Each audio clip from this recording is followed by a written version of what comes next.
कुछ लैग जरूर रहता है 2 से 3 सेकंड का, so that you can connect further on YouTube, right. सो आज के प्रोग्राम में आप जो हमारे रोजाना रूटीन में बहुत सारे चैलेंजेस रहते हैं, बहुत सारे हेल्थ चैलेंजेस हमें आसपास के आज के एटमॉस्फेयर की वजह से हम बहुत सारे चैलेंजेस की तरफ से गुजर रहे हैं, हेल्थ चैलेंजेस स्पेशली कहा जाए।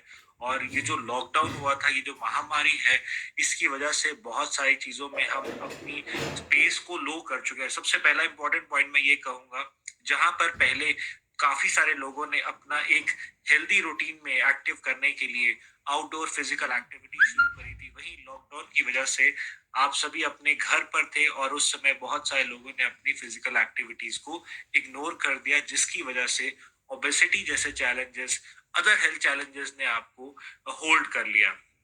बट आज जो हमारे एक्सपर्ट आपके साथ जुड़े हैं, वो आपको आपके हार्ट सपोर्ट रिलेटेड एवरीथिंग, आपकी ओवरऑल बॉडी फंक्शनिंग के लिए बहुत कुछ ऐसे पॉइंट बताएंगे जो आपकी लाइफ के लिए बहुत इंपॉर्टेंट रहेंगे। तो उन्हें आप जरूर सुनिए, और साथ ही साथ जो आपको प्रोडक्ट जिस तरीके से आपको रिकमेंड कर रहे हैं, जिस तरीके से मेंशन कर रहे हैं, तो उन्हें जरूर अपने डेली लाइफस्टाइल रूटीन में ऐड कीजिए। So without taking much time, मैं आप सभी की जोरदार डिजिटल तालियों के बीच में बुलाना चाहूंगा हमारे अपने regional marketing manager of North India, miss Shefali Gandhi, on the digital platform. So, very warm welcome, Shefali ma'am. Right, and just give me 1 second. I think there is some network lag, so that you can't able to unmute. So, ma'am, please now you can unmute yourself, and we can hear you. Right, thank you. Thank you, Siddharth. Good evening, everyone. Namaste, Sat Sri Akal, Adab. And also a very warm welcome, क्योंकि अभी हम सबको बहुत ही warm welcome की जरूरत है। जो temperature है वो डिप कर गया है ऑलरेडी, और सर्दियों की शुरुआत हो चुकी है। और सर्दियों के साथ जैसा कि हमने पिछले एपिसोड में भी बात किया था, जो बहुत हर्ब्स को हमने डेडिकेट किया था, हम सब जानते हैं कि जैसे ही हम बात करते हैं सीजनल चेंजेस की, बहुत सारी ऐसी चीजें हैं जो हमें इम्पैक्ट करती हैं एज अ हेल्थ।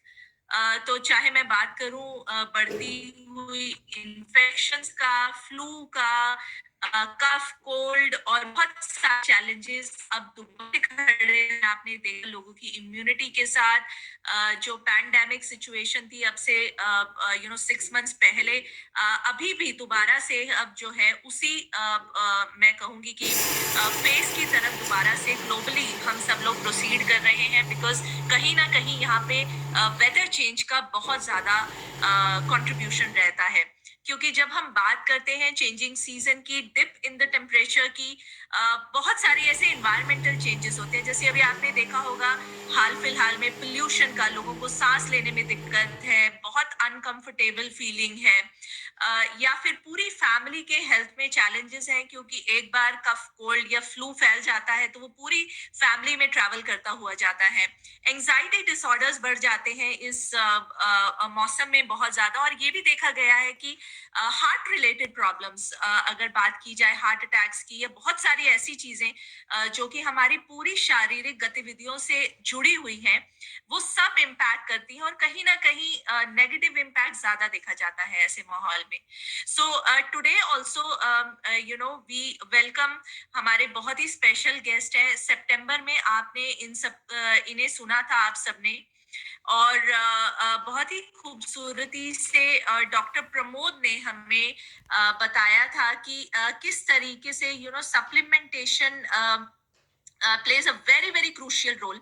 बहुत सारे ऐसे हेल्थ के चैलेंजेस हैं, जैसे कि मैं बात करूं going further and beyond heart, या फिर लंग्स, या फिर पोल्यूशन के बियॉन्ड जाए तो बहुत सारी और भी कंडीशंस हैं, जैसे कि पीसीओडी, थायराइड। तो आज उन सब के बारे में डॉक्टर साहब से हम बात करेंगे, बहुत सारी चीजें जानेंगे। एक बार मैं दोबारा से आपको डॉक्टर साहब का इंट्रोडक्शन दे देती हूँ। एमबीबीएस है, एमएस है, MCA, chief consultant cardio and vascular surgeon, and he hails from Kota, Rajasthan, and is also awarded as Kota Ratna. So बहुत ही acclaimed है और बहुत ही मैं कहूँगी माहिर है अपने फील्ड के। Let's welcome on board doctor Pramod नागर। आपकी जोरदार वर्चुअल तालियों के थ्रू, और जितने लोग कैमरा में हैं, I can see Let's welcome Dr. Pramod once again with lot of excitement क्योंकि वो हमारे साथ आज बहुत सारे information share. So sir, we welcome you on board. Can we have a spotlight Thank on you. please? All right. Thank you, madam. Thank you. Sir you, madam. आपका बहुत बहुत स्वागत है. हम सब ईगरली वेट कर रहे हैं आपको सुनने के लिए. तो सर प्लीज शुरुआत कीजिए और हमें बताइए कि चेंजिंग वेदर किस तरीके से हमारी बॉडीज को इम्पैक्ट कर सकता है. जैसे कि अभी हमने बात किया है पोल्यूशन का बहुत ज्यादा जोर रहता है, उससे लोगों को सांस लेने में दिक्कत है, लंग्स के डिसऑर्डर्स हैं और बहुत सारी समस्याएं जो है वो चालू हो गई हैं. लोगों की इम्यूनिटी दोबारा से एक चैलेंज बन के खड़ी हो गई है क्योंकि अभी हम देख रहे हैं कि दोबारा से इन्फेक्शन का स्प्रेड बहुत तेजी से हो रहा है. So sir over to you, please let us know कि व्हाट इज द सॉल्यूशन और कैसे इन सिचुएशंस को अपनी फैमिली को हेल्दी रखने के लिए हम टैकल कर सकते हैं. So over to you sir. Thank you, madam. Thank you, Siddharth, and thank you whole Amway team. मुझे इनवाइट करने के लिए. आपने मेरा एक इंट्रोडक्शन तो दे दिया, मुझे बता दिया कि भाई इतने फेमस सर्जन हैं, ये हैं, लेकिन आपने ये नहीं बताया कि मैं एमवे बिजनेस में प्लैटिनम भी हूँ. तो ये मैं आपको बता देता हूँ. और बिसाइड्स बिजनेस तो बढ़िया लगता ही है मुझे, लेकिन the things supplements the way they have changed the life मेरी और मेरे कई पेशेंट्स की, दे आर वंडरफुल. और मैं आपको चीजें को रिलेट आऊंगा. हाउ आर फूड, हमारी लाइफस्टाइल, एक्सरसाइज वगैरह जो भी हम लोग प्लान करते हैं अपने रूटीन में, उसको हम कैसे ढंग से अप्लाई कर सकते हैं, कैसे हमारे एनवायरनमेंट को हम फाइट अप कर सकते हैं और अपने आप को फिट बना सकते हैं. अगर मैं मेरी छोटी क्लासेस की बात कहूँ तो मैंने बहुत ध्यान से उनको पढ़ा है. आपने भी अगर अपनी किताबें पढ़ी होगी 10वीं 11वीं 12वीं की, तो उनमें डार्विन का नाम आता था, लमार्क का नाम आता था. आज आप गूगल पे जाके पढ़ सकते हो अगर आपको याद नहीं है, अपने बच्चों की किताबें खोल सकते हो. और उन्होंने कुछ थ्योरीज दी थी कि एवोल्यूशन कैसे हुआ, इंसान कैसे बना, कैसे कुछ स्पीशीज खत्म हो गई, कुछ स्पीशीज नहीं आई, वो क्यों जो खत्म हो गई वो क्यों खत्म हो गए, और जो आज सर्वाइव कर रहे हैं वो क्यों सर्वाइव कर रहे हैं. तो उसमें एक थ्योरी दी गई थी सर्वाइवल ऑफ द फिटेस्ट. और वो जो लाइन थी वो बचपन से मेरे दिमाग में बैठ गई थी कि वो उन्होंने जो इतने रिसर्च के बाद कहा है सर्वाइवल ऑफ द फिटेस्ट, इसका मतलब ये है कि अगर टाइम के साथ आप अपने आप को उतना फिट बना करके रखते हो जितनी टाइम की रिक्वायरमेंट है, तो आपका सर्वाइवल हमेशा रहेगा. लेकिन किसी लेवल पे अगर आपसे गलती हो गई या आप चूक गए या आपने समय के साथ अपने आप को चेंज नहीं करा, अपने आप को फिट नहीं रखा उस हिसाब से, तो आप कहीं ना कहीं डाउनफॉल में जा सकते हो या आप शायद आपका सर्वाइवल ही ना रहे. तो अब क्या है, समय के साथ पिछले 10-20 सालों में बहुत सारे फैक्टर्स चेंज हुए हैं. हमारा खाना पीना चेंज हुआ है, हमारी लाइफस्टाइल चेंज हुई है, हमारे एनवायरमेंटल फैक्टर्स चेंज हो गए और इन सब ने हमारी बॉडी को इम्पैक्ट करा है. लेकिन क्या हुआ है, पिछले 20 सालों में हमने अपने आप को चेंज नहीं करा. और यही कई कारण है कि आज से 15 साल पहले जहां इंडिया में 20 में से एक आदमी डायबिटीज से परेशान था, आज की तारीख में हर तीसरे चौथे आदमी को डायबिटीज. आपके घर में एक आदमी डायबिटिक होगा. आपके पड़ोस में आप देखोगे, 10 घर जाके आप घूमोगे तो आपको पता लगेगा कि पड़ोस में 10 लोग शुगर की गोलियां खा रहे हैं. ठीक है, द थिंग्स हैव चेंज्ड, लेकिन हमने उन चीजों को समझा नहीं. ठीक है, थायराइड की प्रॉब्लम बहुत कॉमन हो गई है, ओबेसिटी मोटापे की प्रॉब्लम बहुत कॉमन हो गई है. ठीक है, और एक फैक्टर नहीं है, बहुत सारे फैक्टर है. अगर हम लोग इनको इंडिविजुअलाइज करेंगे और समझने की कोशिश करेंगे तो हमें समझ में आ जाएगा कि प्रॉब्लम कहाँ पे क्रिएट हुई और हम कैसे फिट बन सकते हैं ताकि हम सर्वाइव कर सकें. है ना, सर्वाइवल ऑफ द फिट की कैटेगरी में हम सर्वाइवल की कैटेगरी में आ जाए. अब क्या होता है, सबसे इंपॉर्टेंट चीज, जब भी मैं किससे बात करता हूं, मैंने जो प्रॉब्लम फेस करी है और जो शायद आप लोगों के सामने भी आएगी या जो भी नए लोग हैं उनसे मैं पहली चीज कह दूं, मैं हमेशा कहता हूं कि जो कुछ आपने आज दिन तक सीखा है या समझा है, सबसे पहले उसको एक तरफ रख दीजिए. क्योंकि जब तक आप उसे अपने दिमाग से नहीं निकालेंगे तो जो मैं समझा रहा हूं उसे आप नहीं समझेंगे. आप मोरोन जिसे कहते हैं ना, बस बैठा रहता है यूं करके, कैमरे के सामने बैठ गए, सुन रहे हैं और 1 घंटे की मेरी स्पीच हो गई, मैडम ने इतना एफर्ट कर लिया, टीम ने इतने बढ़िया प्रोग्राम कर दिया, लेकिन पूरा सेशन खत्म होने के बाद बस ताली बजाई, घर चले गए और समझ में कुछ नहीं आया. तो सबसे पहले तो आपके दिमाग में जो है उसे वॉश आउट कर दीजिए, फिर मैं नई चीजें उसके अंदर डालता हूं आपके. अब नई चीजों में क्या है, अगर मैं बॉडी को एक सिस्टम मानता हूं तो इस बॉडी को बैलेंस करने के लिए 2 चीजें मुझे चाहिए. एक फंक्शनिंग मतलब एक्सरसाइज हर पार्ट का, ये वो रोज ही काम में आता रहे, जैसे मशीनरी होती है तो वो नॉर्मल चलता रहेगा, और एक उस मशीनरी का जो फ्यूल है वो हमेशा उसमें नॉर्मल डलता रहे. नॉर्मली करना है, हमें एक्स्ट्रा कुछ नहीं करना है ना, जो नॉर्मल चाहिए उसको। तो एक पार्ट हमें ये समझना पड़ेगा कि ये मशीनरी कैसे काम कर रही है, इसे नॉर्मल कैसे काम करते रहना चाहिए, हमारी बॉडी कैसे काम करती है, और दूसरा इसका फ्यूल क्या है और उस फ्यूल को हम लोग कैसे नॉर्मली देते रहे ताकि ये बॉडी हमेशा परफेक्ट बनी रहे। ठीक है, अगर मैं एक इंजन की बात करूं, वो पेट्रोल से गाड़ी चलती है, आप उसमें थोड़ा केरोसिन मिला दोगे, कोई फर्क नहीं पड़ेगा, गाड़ी चलेगी, लेकिन वो कुछ टाइम बाद उसका इंजन खराब हो जाएगा, है ना। तो ऐसे ही हमारा शरीर है, इसकी फंक्शनिंग के लिए हमें उसकी सर्विसिंग, ऑयलिंग और मशीनरी को रेगुलर यूज करना पड़ेगा। अगर मशीनरी यूज नहीं करोगे तो जंग लग जाएगी और थोड़े टाइम बाद जो जॉइंट्स हैं वो खराब हो जाएंगे, मतलब बॉडी के हर फंक्शन खराब होने लग जाएंगे। तो पहला पार्ट आता है एक्सरसाइज का। ठीक है, एक्सरसाइज का पार्ट में क्यों पहले ले रहा हूं, मैं हमेशा एग्जाम में ना छोटे क्वेश्चंस के आंसर पहले दे दिया करता था, ठीक है, ताकि फटाफट फटाफट थोड़े थोड़े नंबर मिल जाए। तो यहाँ पर भी मैं यही करूंगा, बॉडी को बनाने के लिए 20 to 30% रोल है एक्सरसाइज का और 60 to 70% रोल है वो है फूड का। तो छोटा आंसर कौन सा हुआ, एक्सरसाइज। तो एक्सरसाइज को मैं पहले कवर कर लेता हूँ, छोटा वाला पार्ट है, आप लोगों के लिए मेजर पार्ट होगा, क्योंकि जिससे भी मैं बात करता हूँ आप अपनी बॉडी के लिए क्या कर रहे हैं, मैं रोज योगा करता हूँ, मैं लंबी सांस लेता हूँ, मैं ये करता हूँ, मैं गार्डन में 2 घंटे घूमता हूँ, मैं 6 किलोमीटर जाता हूँ, मैं 50 किलोमीटर साइकिल चलाता हूँ, और उस पूरे कन्वर्सेशन में ना उसका खाना कहीं आता है, ना वो फूड को लेके फोकस्ड है, वो उस 20-30% पार्ट को लेके ज्यादा फोकस्ड है जो छोटा पार्ट। तो मैं उसी पार्ट पे पहले बात करूंगा जिस चीज को लेकर के आप गुमराह हो। ठीक है, अब एक्सरसाइज का पार्ट 20-30% है, लेकिन इंपॉर्टेंट है कि आप 30 मिनट्स अपनी बॉडी को एरोबिक वर्कआउट दो। वो एरोबिक वर्कआउट आप योगा के फॉर्म में दे सकते हो, साइकिलिंग, स्विमिंग, किसी भी तरह की एक्सरसाइज के फॉर्म में दे सकते हो। लेकिन जब आप एक्सरसाइज की बात करते हो तो बेसिकली जब आप अपनी बॉडी को बिल्ड करने के लिए एक्सरसाइज कर रहे हो तो आपको एक थंब रूल रखना पड़ेगा कि आपकी जो बेस लाइन हार्ट रेट है वो 60 हो सकती है, 70 हो सकती है, 80 हो सकती है। उस बेस लाइन का हार्ट रेट का आपको अपनी हार्ट रेट को 1.5 गुना लेके जाना पड़ेगा, और फिर उस लेवल पे आपको 10 या 20 मिनट एक्सरसाइज करनी पड़ेगी, तब आपकी बॉडी का एक्सर्शन हो। अभी कई लोग गार्डन में सुबह सुबह बैठ के ये चालू हो जाते हैं, ठीक है, लेकिन इस विग्रस एक्सरसाइज से आप बेसिकली अपने लंग की कैपेसिटी बढ़ाने की कोशिश कर रहे हो। अभी हवा आपने 10 ml भी नहीं सूंघी, आपके लंग की कैपेसिटी 500 ml है, तो कम से कम 500 ml तो सूंघो, तब तो कैपेसिटी बढ़ेगी। तो सबसे पहला आपकी एक्सरसाइज का पैटर्न ही गलत है। तो सबसे पहले सही तरीके से समझिए किसी भी एक्सरसाइज को कैसे किया जाता है। आप लोग टीवी पे बैठ के उसको रिपीट कर रहे हो, सामने एक एक्सरसाइज कर रहा है, आप उसको रिपीट कॉपी करे जा रहे हो, लेकिन फॉल्टी तरीके से। जब तक आप सही तरीके से नहीं करोगे आपके शरीर को नहीं लगेगा। तो हर एक्सरसाइज की एक टेक्निक है।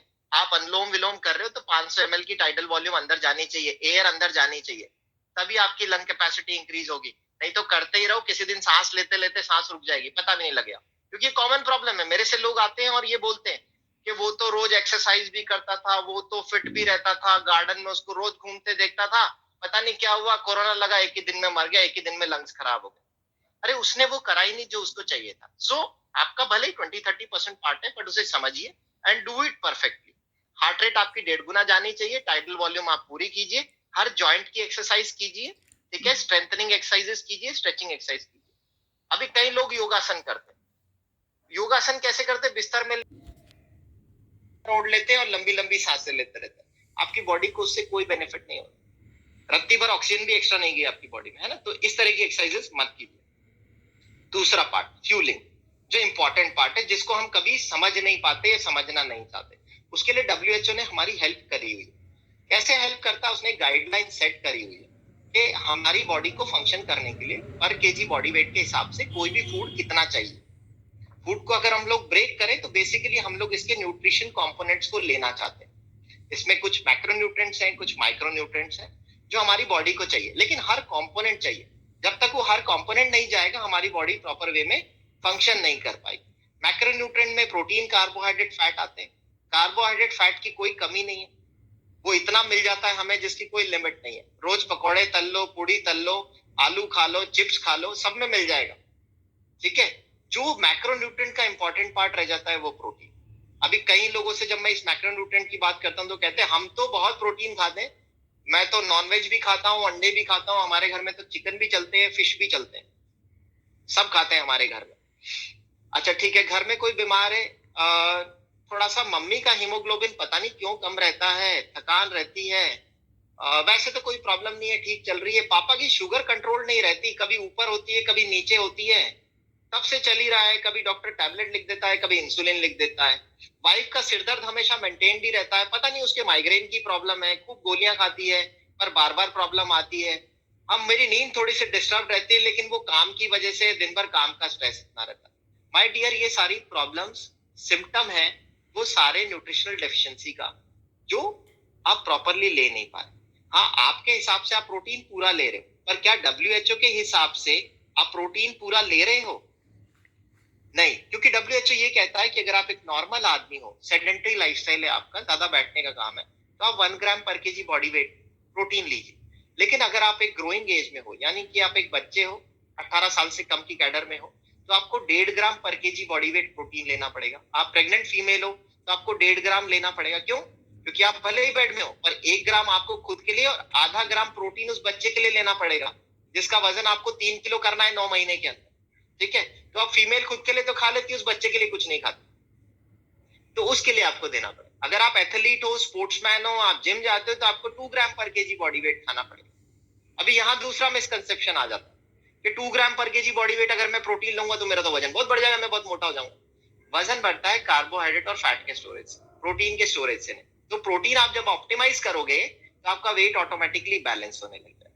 अब प्रोटीन में भी इंपॉर्टेंट ये कि आप सारे अमीनो एसिड्स कवर कर रहे हैं, क्योंकि जब तक सारे अमीनो एसिड नहीं होंगे तब तक आपकी बॉडी का हर सेल फंक्शन प्रॉपर नहीं करेगा, और जब आपका सेल प्रॉपरली फंक्शन नहीं करता, यहीं से आपकी बीमारियां स्टार्ट होती है।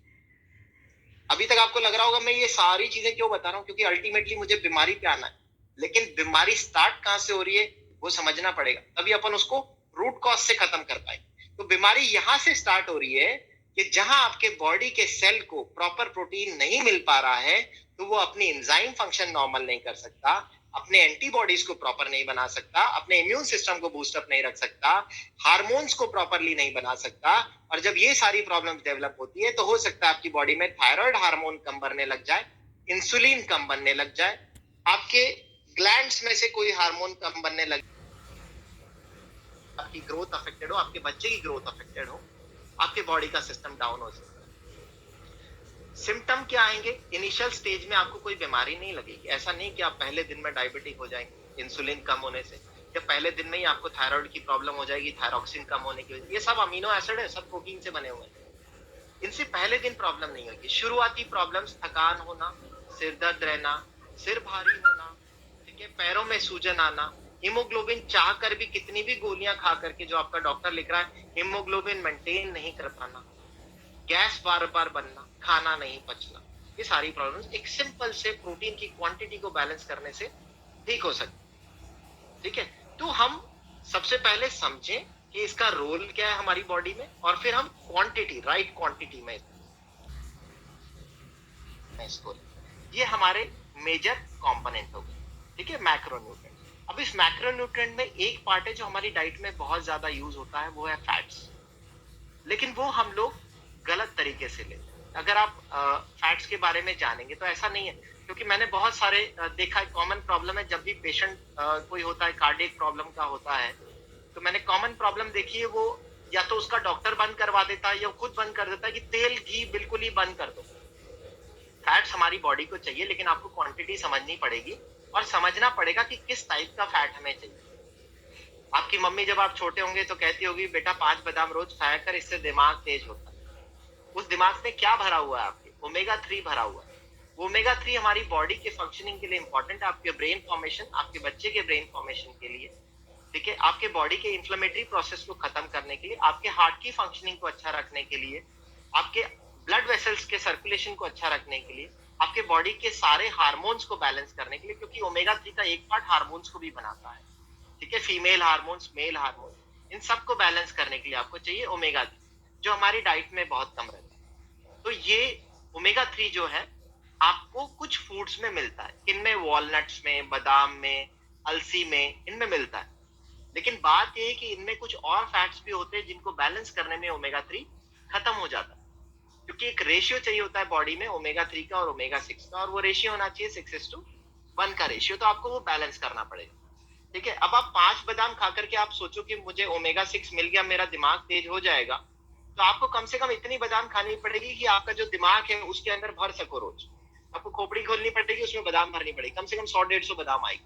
तो इतनी अगर आप रोज खा रहे हो तो आपकी ओमेगा 3 रिक्वायरमेंट पूरी होती है, बट प्रैक्टिकली पॉसिबल नहीं है। ठीक है, तो मैंने एक गैप बताया आपको कि हमारी डाइट में एक प्रोटीन गैप हो गया है जो हमारे साथ प्रॉब्लम कर रहा है।